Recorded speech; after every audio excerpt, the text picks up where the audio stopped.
It's hard to describe the power she has over men, but it's kind of like she's a guy's girl. She's the girl next door. She can hang with the guys, but it's not that she's a tomboy. In fact, she's very petite and dainty and very feminine.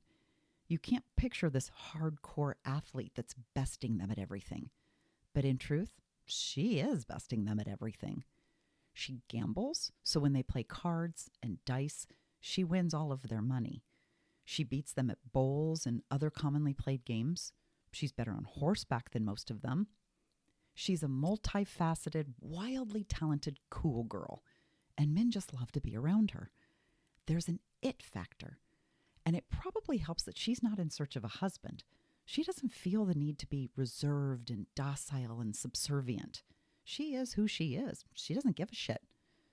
Where most of the other ladies would be like, "Oh, good sir, I can't possibly do that, for I might get a little bit of sweat on my brow and you might think less of me." While Anne Boleyn is over here rolling up her sleeves like, "Oh, we're going to go play in the mud? Great. When do we start?"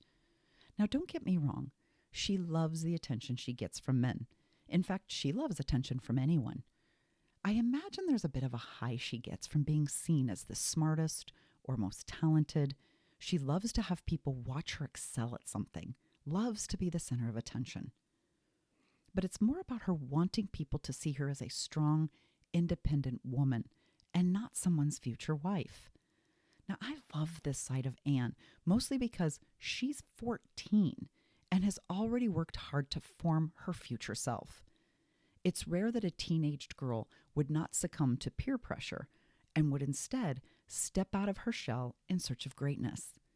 She works tirelessly to better herself. Don't think for a moment that she doesn't. She reads everything she can get her hands on. She's constantly practicing her dancing, her singing, sewing, musical instruments, language, poetry, communication. She works her ass off to create this strong, capable version of herself. The downside is that she's going to one day marry a king. And as it would turn out, this type of behavior is the exact opposite of what a king would want in a wife.